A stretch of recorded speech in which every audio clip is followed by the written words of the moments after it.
250 ꯁꯨꯡꯌꯧ ꯌꯧꯕ ꯉꯝꯃꯣꯏꯁꯦ ꯑꯩ ꯃꯔꯨꯝ ꯄꯥꯡ ꯇꯤꯟꯅꯕꯁꯤꯡꯗ ꯑꯗꯨꯝ ꯍꯥꯏꯔꯒ ꯂꯥꯛꯑꯦꯕꯀꯣ ꯀꯅꯥꯝ ꯊꯥꯖꯗꯦ ꯃꯣꯏꯅ ꯏꯟꯅꯔꯗ ꯑꯩꯈꯣꯏꯒꯤ BJPꯅ ꯇꯧꯔꯛꯀꯗꯕ ꯀꯨꯝꯍꯩꯁꯦ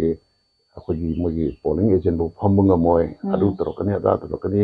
ꯑꯗꯒꯤ ꯄꯩꯁꯥ ꯍꯩꯊꯔꯛꯀꯗꯕ ꯃꯌꯥꯝꯁꯤꯅ ꯑꯗꯨꯒ ꯀꯪꯒ꯭ꯔꯦꯁꯀꯤ ꯀꯦꯟꯗꯤꯗꯦꯠꯁꯤꯁꯦ ꯄꯩꯁꯥꯁꯤ ꯌꯦꯜꯂꯣ ꯍꯥꯏ ꯀꯥꯏꯅ ꯑꯗꯨꯃꯥꯏꯅ ꯉꯥꯡꯅꯩꯌꯦꯀꯣ ꯑꯗꯣ ꯑꯩꯗꯤ ꯑꯅꯤꯁꯦ ꯌꯥꯝ ꯄꯥꯝꯃꯦ ꯇꯨ ꯂꯥꯁ ꯍꯥꯏꯗꯣꯛꯑꯝꯗꯥꯏꯒꯤ ꯑꯦꯛꯁꯤꯠ ꯄꯣꯜ ꯑꯃ ꯇꯧꯋꯤꯗꯅ ꯑꯦꯛꯁꯤꯠ ꯄꯣꯜ ꯅꯦꯁꯅꯦꯜ ꯂꯦꯚꯦꯜꯗ ꯇꯧꯔꯛꯄꯗ ꯑꯩꯈꯣꯏꯒꯤ NDAꯅ 340 350 ꯀꯥꯏꯅ ꯇꯥꯕꯗꯣ ꯃꯁꯤꯡ ꯌꯥꯝꯅ ꯍꯦꯟꯅ ꯄꯨꯊꯣꯔꯛꯄꯅꯦꯕ ꯁꯨꯡꯊꯥ ꯊꯥꯖꯗꯦꯕ ꯁꯨꯡꯊꯥ ꯊꯥꯖꯗꯦꯁꯦ ꯑꯩꯒꯤꯁꯨ ꯌꯦꯡꯅꯕ ꯁ꯭ꯇꯗꯤ ꯇꯧꯅꯕ ꯄꯦꯔꯥꯃꯤꯇꯔ ꯈꯔ ꯑꯩꯒꯤ ꯑꯦꯛꯁꯄꯤꯔꯤꯌꯦꯟꯁꯇꯒꯤ ꯑꯗꯨꯝ ꯂꯩꯖꯩꯌꯦꯀꯣ ꯃꯗꯩꯗ ꯑꯩ ꯅꯝꯕꯔ 1 ꯃꯅꯤꯄꯨꯔꯒꯤ ꯍꯥꯟꯅ ꯍꯥꯏꯖꯒꯦ ꯃꯅꯤꯄꯨꯔꯗ ꯆꯠꯊꯔꯤꯕ ꯃꯑꯣꯡꯁꯤꯒ ꯑꯣꯜ ꯏꯟꯗꯤꯌꯥꯒꯤ ꯄꯦꯇꯔꯟ ꯑꯅꯤꯃꯛꯁꯤ ꯃꯔꯝꯁꯤ ꯆꯥꯎꯔꯥꯛꯅ ꯑꯗꯨꯝ ꯃꯥꯟꯅꯩꯌꯦꯀꯣ ꯏꯍꯥꯟ ꯍꯥꯟꯕꯗ BJPꯁꯤ ꯑꯁꯣꯝꯗ ꯃꯣꯗꯤꯅ ꯇꯔꯝ ꯑꯅꯤꯔꯛ ꯄꯥꯏꯁꯤꯜꯂꯛꯄ ꯃꯁꯤꯗ ꯃꯈꯣꯏꯗ ꯌꯥꯝ ꯆꯥꯎꯕ ꯑꯩꯈꯣꯏꯒꯤ ꯑꯣꯚꯔ ꯀꯟꯐꯤꯗꯦꯟꯁ ꯑꯃꯗꯤ ꯑꯦꯔꯣꯒꯦꯟꯁ ꯑꯃ ꯂꯥꯛꯑꯦ ꯅꯥꯄꯜꯁꯤ ꯌꯥꯝ ꯋꯥꯡꯉꯛꯑꯦꯕꯀꯣ ꯅꯥꯄꯜ ꯋꯥꯡꯉꯛꯄꯁꯤꯗ BJP ꯁꯦꯟꯇꯔꯗ ꯄꯥꯏꯔꯤꯕ ꯀꯥꯡꯕꯨꯁꯤꯅ ꯃꯈꯣꯏꯒꯤ ꯑꯔꯣꯟꯕ ꯑꯦꯖꯦꯟꯗꯥ ꯍꯥꯏꯒꯗ꯭ꯔꯥ ꯍꯤꯟꯗꯨꯠꯋꯥꯒꯤ ꯀꯩꯅꯣꯁꯤ ꯄ꯭ꯔꯥꯏꯝ ꯃꯤꯅꯤꯁꯇꯔꯒꯤ ꯃꯣꯗꯤꯒꯤ ꯃꯇꯝꯗ ꯄꯥꯡꯊꯣꯛꯍꯧꯅꯕ ꯍꯥꯏꯅ ꯑꯩꯈꯣꯏ ꯆꯥꯝꯃꯔꯤ ꯀꯥꯗ ꯌꯥꯗꯦ 400 ꯄꯥꯔꯩꯅ ꯇꯧꯔꯛꯏꯁꯦ ꯃꯈꯣꯏ ꯆꯥꯝꯃꯔꯤ ꯀꯥꯕ ꯈꯛꯇꯒꯤ ꯅꯠꯇꯦꯕ ꯃꯁꯤ ꯃꯈꯣꯏꯒꯤ ꯄ꯭ꯔꯣꯄꯥꯒꯦꯟꯗꯥ ꯃꯈꯜ ꯑꯃꯅꯦꯕ ꯃꯣꯏꯅ ꯆꯥꯝꯃꯔꯤ 400 + ꯍꯥꯏꯔꯛꯏꯁꯦ ꯀꯩꯅꯣꯗ 400+ ꯀꯥꯔꯒꯗꯤ ꯅꯝꯕꯔ 1 ꯀꯟꯁꯇꯤꯇ꯭ꯌꯨꯁꯟ ꯁꯦꯝꯗꯣꯛꯀꯅꯤ ꯑꯗꯨꯗꯒꯤ ꯌꯨꯅꯤꯐꯣꯔꯝ ꯁꯤꯚꯤꯜ ꯀꯣꯗꯅꯆꯤꯡꯕ ꯆꯠꯅꯔꯛꯀꯅꯤ ꯄ꯭ꯔꯥꯏꯝ ꯃꯤꯅꯤꯁꯇꯔꯒꯤ ꯃꯣꯗꯤꯒꯤ ꯃꯇꯝꯗ ꯑꯥꯔꯇꯤꯀꯜ 370 ꯀꯥꯁꯃꯤꯔꯗꯒꯤ ꯂꯧꯊꯣꯛꯈꯤꯕ ꯑꯗꯒꯤ ꯇ꯭ꯔꯤꯄꯜ ꯇꯂꯥꯛꯅꯆꯤꯡꯕ ꯃꯨꯊꯠꯈꯤꯕꯁꯦ ꯃꯁꯤꯅ ꯃꯔꯝ ꯑꯣꯏꯗꯨꯅ ꯇ꯭ꯔꯤꯄꯜ ꯇꯂꯥꯛ ꯃꯨꯊꯠꯄ ꯃꯇꯝꯗ ꯑꯗꯨꯒꯤ ꯃꯇꯨꯡꯗ UPꯗ BJP ꯌꯥꯝ ꯐꯖꯅ ꯀꯥꯏꯌꯦꯕꯀꯣ ꯍꯥꯏꯕꯗꯤ ꯇ꯭ꯔꯤꯄꯜ ꯇꯂꯥꯛ ꯃꯨꯊꯠꯄꯁꯦ ꯃꯨꯁꯂꯤꯝ ꯅꯨꯄꯤꯁꯤꯡ ꯍꯔꯥꯎꯏ ꯑꯃ ꯇꯧꯏ ꯑꯗꯨꯗꯒꯤ ꯑꯃꯨꯛ ꯃꯈꯥ ꯇꯥꯅ ꯌꯨꯅꯤꯐꯣꯔꯝ ꯁꯤꯚꯤꯜ ꯀꯣꯗ ꯂꯥꯛꯄ ꯑꯗꯒꯤ ꯀꯟꯁꯇꯤꯇ꯭ꯌꯨꯁꯟꯒꯤ ꯄ꯭ꯔꯤꯑꯦꯝꯕꯜꯗꯒꯤ ꯁꯦꯀꯨꯂꯔ ꯍꯥꯏꯕ ꯋꯥꯍꯩ ꯂꯧꯊꯣꯛꯀꯅꯤ ꯀꯥꯏꯁꯦ BJPꯅ ꯑꯣꯄꯟꯂꯤ ꯂꯥꯎꯗꯨꯅ ꯑꯗꯨꯝ ꯂꯥꯛꯑꯕꯅꯦꯕ ꯑꯗꯨꯅ ꯑꯃ ꯔꯥꯝ ꯇꯦꯝꯄꯜ ꯁꯥꯕꯒꯤ ꯃꯇꯥꯡꯁꯤꯒ ꯑꯃ ꯑꯅꯤ ꯌꯥꯔꯤꯉꯩꯗ ꯑꯍꯨꯝ ꯃꯔꯤ ꯒꯤꯔꯤ ꯇꯛꯁꯜꯂꯛꯄꯁꯦ ꯏꯟꯗꯤꯌꯥꯅ ꯔꯤꯌꯦꯛ ꯇꯧꯔꯛꯀꯅꯤꯁꯦ ꯑꯗꯨꯝ ꯐꯥꯎꯋꯦꯕꯀꯣ ꯑꯗ ꯃꯔꯨꯑꯣꯏꯅ ꯃꯨꯁꯂꯤꯝꯁꯤꯡꯁꯤꯅ ꯔꯤꯌꯦꯛ ꯇꯧꯔꯛꯀꯅꯤꯁꯦ ꯑꯦꯛꯁꯀ꯭ꯌꯨꯖ ꯃꯤ ꯑꯗ ꯃꯅꯤꯄꯨꯔꯗꯅ ꯀꯃꯥꯏꯅ ꯇꯧꯒꯦꯗ ꯃꯅꯤꯄꯨꯔꯗꯁꯨ ꯑꯗꯨꯒ ꯆꯞ ꯃꯥꯟꯅꯅ ꯑꯩꯈꯣꯏ ಶ್ರೀ N. ꯕꯤꯔꯦꯟꯒꯤ ꯑꯅꯤꯁꯨꯕ ꯁꯔꯀꯥꯔ ꯑꯃꯗꯤ BJPꯁꯦ ꯑꯩꯈꯣꯏ ꯅꯥꯄꯜ ꯑꯍꯪꯀꯥꯔ ꯌꯥꯝ ꯋꯥꯡꯉꯦꯕ ꯅꯥꯄꯜ ꯑꯍꯪꯀꯥꯔ ꯌꯥꯝ ꯋꯥꯡꯕꯗ ꯅꯠꯇꯅ ꯑꯩꯈꯣꯏꯒꯤ ꯃꯅꯤꯄꯨꯔꯁꯤ ꯑꯩꯈꯣꯏꯒꯤ ꯐ꯭रीडम ꯌꯥꯝ ꯄꯥꯝꯖꯕ ꯂꯝꯅꯦ ꯊꯥꯏꯅꯗꯒꯤ ꯍꯧꯅ ꯕ꯭ꯔꯤꯇꯤꯁ ꯃꯇꯝꯗꯒꯤ ꯍꯧꯅ ꯑꯗꯨꯒꯤ ꯃꯃꯥꯡꯗꯒꯤ ꯍꯧꯅꯀꯣ ꯐ꯭रीडम ꯄꯥꯝꯕꯒꯤꯗꯃꯛꯇꯕꯨ ꯑꯩꯈꯣꯏꯒꯤ ꯑꯦꯡꯒ꯭ꯂꯣ ꯃꯅꯤꯄꯨꯔꯤ ꯋꯥꯔꯁꯦ ꯊꯣꯛꯈꯤꯕꯅꯤꯅ ꯑꯗꯨꯗ ಶ್ರೀ N. ꯕꯤꯔꯦꯟ ꯁꯤꯡ ꯆꯤꯐ ಮಿನಿಸ್ಟꯔꯁꯤꯅ ꯈꯪꯍꯧꯗꯕ ꯑꯃꯈꯛ ꯂꯩꯌꯦꯕ ꯃꯥꯅ ꯑꯁꯣꯝꯗꯒꯤ ꯍꯥꯏꯔꯛꯄꯗꯣ ꯇꯧꯗ ꯌꯥꯗꯦꯅ ꯍꯣꯠꯅꯕ ꯃꯇꯝꯗ ꯑꯩꯈꯣꯏꯒꯤ ꯃꯅꯤꯄꯨꯔ ꯄ꯭ꯔꯖꯥ ꯃꯔꯨꯑꯣꯏꯅ ꯄ꯭ꯔꯦꯁꯀꯤ ꯃꯆꯤꯟ ꯃꯦꯟꯕꯒꯤ ꯊꯕꯛ ꯑꯃ ꯁꯦꯔꯤꯌꯁꯇ ꯆꯠꯊꯔꯛꯄ ꯈꯕꯔꯗ ꯍꯥꯞꯄ ꯙꯔꯅꯥꯅꯆꯤꯡꯕ ꯐꯝꯅꯕꯀꯣ ꯑꯗꯒꯤ ꯀꯩꯁꯨ ꯂꯩꯇꯕ ꯃꯦꯇꯔ ꯑꯃ ꯐꯦꯁꯕꯨꯛꯇ ꯀꯔꯤꯗ ꯉꯥꯡꯉꯨꯕꯒꯤ ꯃꯤ ꯍꯦꯛ ꯐꯥꯕ ꯈꯣꯠꯄ ꯁꯤꯒꯨꯝꯕ ꯇꯧꯕꯁꯦ ꯍꯥꯏꯕꯗꯤ ꯉꯝꯗ꯭ꯔꯒ ꯄ꯭ꯔꯖꯥꯁꯤꯡ ꯌꯥꯝ ꯁꯥꯊꯤꯅ ꯔꯤꯁꯦꯟ ꯇꯧꯋꯦꯕ ꯑꯗꯨꯒꯤꯁꯨ ꯃꯊꯛꯇ ꯀꯃꯥꯏꯅ ꯇꯧꯒꯦꯗ ꯀꯩꯅꯣꯁꯦ ꯑꯩꯈꯣꯏꯒꯤ ꯊꯣꯛꯏꯕ ꯃꯩꯇꯩ ꯀꯨꯒꯤ ꯀꯟꯐ꯭ꯂꯤꯛꯁꯦ ꯃꯁꯤꯒꯤ ꯍꯦꯟꯗꯂꯤꯡꯁꯦ ꯁꯦꯟꯇ꯭ꯔꯦꯜ ꯒꯣꯔꯃꯦꯟꯇꯕꯨ ꯇꯥꯏꯅꯒꯗ꯭ꯔꯥ ꯁꯤꯗ ꯁ꯭ꯇꯦꯠꯇꯕꯨ ꯇꯥꯏꯅꯒꯗ꯭ꯔꯥ ꯑꯅꯤꯃꯛ ꯑꯃꯠꯇ ꯑꯣꯏꯅ ꯎꯏꯌꯦꯕ ꯑꯩꯈꯣꯏꯒꯤ ಶ್ರೀ ꯑꯃꯤꯠ ꯁꯥꯍꯅꯒ ꯉꯥꯡꯊꯣꯔꯛꯄ ꯋꯥ ꯃꯥꯅ 29 ꯃꯦ 2023ꯗ ꯂꯥꯛꯑꯝꯕ ꯑꯗꯒꯤ ꯍꯟꯗꯛꯃꯨꯛ ꯂꯥꯛꯑꯝꯕ ꯃꯁꯤꯗ ꯃꯥꯅꯒ ꯑꯩꯈꯣꯏꯒꯤ ꯃꯅꯤꯄꯨꯔꯒꯤ ꯏꯁꯨꯒꯤ ꯃꯇꯥꯡꯗ ꯍꯟꯗꯛꯁꯨ ꯏꯄꯟ ꯄꯜꯂꯝꯗꯦ ꯃꯃꯥꯡꯗꯁꯨ ꯑꯩꯈꯣꯏꯒꯤ ꯃꯌꯦꯛ ꯁꯦꯡꯅ ꯍꯥꯏꯔꯝꯗꯦꯕꯀꯣ ꯌꯥꯝ ꯀꯟꯐ꯭ꯌꯨꯖꯤꯡ ꯑꯣꯏꯕ ꯀꯟꯇ꯭ꯔꯥꯗꯤꯛꯇꯤꯚ ꯋꯥ ꯈꯛꯇ ꯉꯥꯡꯉꯝꯃꯦꯕ ꯑꯗꯨꯒ ꯁꯣꯝꯗꯗꯤ ꯀꯩꯗꯧꯔꯦ ꯃꯤ ꯌꯥꯝ ꯁꯤꯖꯤꯜꯂꯦ 30-40ꯒꯤ ꯃꯊꯛꯇ ꯁꯤꯒꯠꯂꯛꯑꯦ ꯑꯗꯨꯒ ꯑꯦꯔꯥꯎꯟ 60,000 ꯑꯩꯈꯣꯏꯒꯤ ꯀꯩꯅꯣ ꯗꯤꯁꯄ꯭ꯂꯦꯁ ꯇꯧꯔꯦ ꯗꯤꯁꯄ꯭ꯂꯦꯁ ꯇꯧꯔꯒ ꯃꯤ ꯑꯃꯅ ꯂꯥꯏꯔꯔꯁꯨ ꯏꯅꯥꯛ ꯈꯨꯜꯂꯁꯨ ꯃꯥꯒꯤ ꯃꯌꯨꯝꯗ ꯂꯩꯕ ꯐꯪꯗꯕꯁꯦ ꯑꯉꯛꯄ ꯑꯋꯥꯕ ꯑꯃꯅꯦꯕ ꯂꯩꯔꯤꯁꯤꯡꯁꯦ ꯍꯣꯇꯦꯜꯗ ꯀꯩꯗ ꯅꯨꯡꯉꯥꯏꯅ ꯂꯩꯕꯁꯨ ꯑꯝꯇ ꯅꯠꯇꯦꯕ ꯇꯧꯅꯔꯤꯁꯦ ꯃꯌꯥꯝꯅ ꯃꯈꯣꯏꯒꯤ ꯀꯩꯅꯣ ꯍꯨꯜꯂꯒ ꯃꯌꯥꯝꯒꯤ ꯊꯧꯖꯥꯜꯗ ꯃꯌꯥꯝꯒꯤ ꯃꯤꯅꯨꯡꯁꯤꯗ ꯂꯩꯕ ꯍꯥꯏꯕꯁꯦ ꯄ꯭ꯔꯥꯏꯚꯦꯁꯤ ꯂꯩꯇꯦ ꯑꯃ ꯂꯩꯇꯦ ꯑꯗꯨꯒ ꯅꯤꯡꯕ ꯊꯨꯡꯗꯕ ꯑꯗꯨꯝ ꯉꯥꯛꯇꯅꯦꯕ ꯃꯁꯤ ꯃꯌꯥꯝꯁꯤꯗ ꯑꯩꯈꯣꯏꯒꯤ ꯂꯩꯔꯤꯕ ꯁ꯭ꯇꯦꯠ ꯒꯣꯔꯃꯦꯟꯁꯤꯅ ꯄꯥꯏꯈꯠꯐꯝ ꯊꯣꯛꯄ ꯊꯕꯛ ꯄꯥꯏꯈꯠꯇꯕꯁꯦ ꯃꯁꯤꯃ ꯅꯝꯕꯔ 1ꯗ ꯂꯩꯔꯦ ꯄꯥꯏꯈꯠꯐꯝ ꯊꯣꯛꯄ ꯊꯕꯛꯀꯤ ꯈ꯭ꯋꯥꯏ ꯅꯝꯕꯔ 1ꯗꯤ ꯁꯥꯟꯇꯤ ꯊꯝꯃꯕ ꯃꯇꯨꯡꯗ ꯃꯈꯣꯏꯁꯦ ꯑꯀꯤ ꯑꯈꯪ ꯑꯝꯇ ꯂꯩꯇꯅ ꯃꯥꯒꯤ ꯃꯥꯒꯤ ꯖꯒꯥ ꯆꯨꯔꯆꯥꯟꯄꯨꯔꯗꯒꯤ ꯗꯤꯁꯄ꯭ꯂꯦꯁ ꯇꯧꯔꯛꯄꯅ ꯆꯨꯔꯆꯥꯟꯄꯨꯔꯗ ꯍꯟꯖꯅꯕ ꯃꯣꯔꯦ ꯁꯤꯗ ꯁꯤꯟꯕ ꯈꯣꯠꯄ ꯃꯌꯥꯝꯁꯦ ꯑꯝꯇ ꯎꯗꯦꯕ ꯑꯗꯒꯤ ꯑꯩꯈꯣꯏ ꯀꯃꯟ ꯃꯦꯟ ꯑꯃꯅ ꯎꯕꯗ ꯑꯩꯈꯣꯏ ꯅꯦꯁꯅꯦꯜ ꯍꯥꯏꯋꯦ ꯏꯔꯥꯏ ꯂꯥꯏꯅ ꯍꯥꯡꯗꯣꯛꯍꯟꯕ ꯌꯥꯏꯁꯦ ꯑꯩꯈꯣꯏ ꯀꯃꯟ ꯃꯦꯟ ꯑꯃꯅ ꯎꯏꯕ ꯃꯁꯤ ꯍꯥꯡꯗꯣꯛꯍꯟꯗꯅ ꯁꯨꯝ ꯊꯝꯃꯤꯕ ꯁꯤ ꯃꯌꯥꯝꯁꯤ ꯄꯨꯂꯞ ꯄꯨꯟꯁꯤꯜꯂꯒ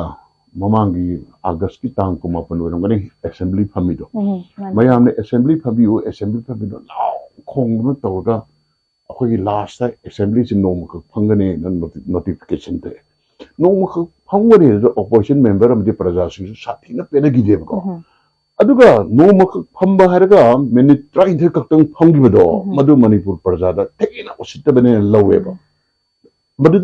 Madugi minute train ni che khangtak lagi soidana ba phammu na phangri che kana gi advice na sineba aina ngadi praja na hangi che akhoi CM Sri Biren gi magi wakhalla natraga matamda da assembly phamdrige nomo ale da BJP in charge puriba hojine MP kagraba da ka manipur da layeba assembly gi tum ka mala ko ni na constitutional crisis sul laitana ba assembly chi sumaina phammu na somdagi advice pirko maleba democracy ni raga awal mayam jin naina ba kari to kani akon haning ba kari lay opposition kari haning lay sumkan khana da bida obituary reference kra pire araga mari sungai le na ba aisrona tha da landing to gi thagat wai mayam sang na ngang ko adaga thak long lesson ba di opposition lan ho na sahore na sahor kam da opposition lan horga law khong toroi di akoi paliba sarkar sigi chori tununeba aduga moi somdagi mantri khara Sri Govindas Konthok Jam yelo marom da khara phame gi le candidate oi Basant Kumar su phame kana phame aduga opposition langak padigi akoi assembly kai bani kai na hajil pose kari no akoi praja aduga made usit tabra je damana adugagi hau bi bane sawo bose moi ngasi aduk thina mai thi banang gi maram je maram amakakta na teba maram pareng yam jam ko aduga wari ji sum tungchela kanda hojikti ekoina ureba chai ma hena phajala kanda irang che India na ngasi ju khabar ya ure akoi gi Bombay group ki chairman haber kaino akoi gi nongyai amade RK Megenchi ya haibedo moina haibe je kari haina haigeda kuk akoi yamu megen haibeda kuki kok chidi government of India na sana bani chi mayam chumna haire ai ju japan ma chum men khale ba chai yong pharun ureb ko araga Sri Nongyai na haiba kanda malayam phajabo wahi kar hai madudi akhoi gi koki sina maiti de attack ta holi se masi madi India ko koki gi akhoi gi geopolitical lalong strategy ama lot na ba tawni hai araga ina kitang mai da hapchin janingi se India na geopolitical game ama Myanmar manu be sanari ba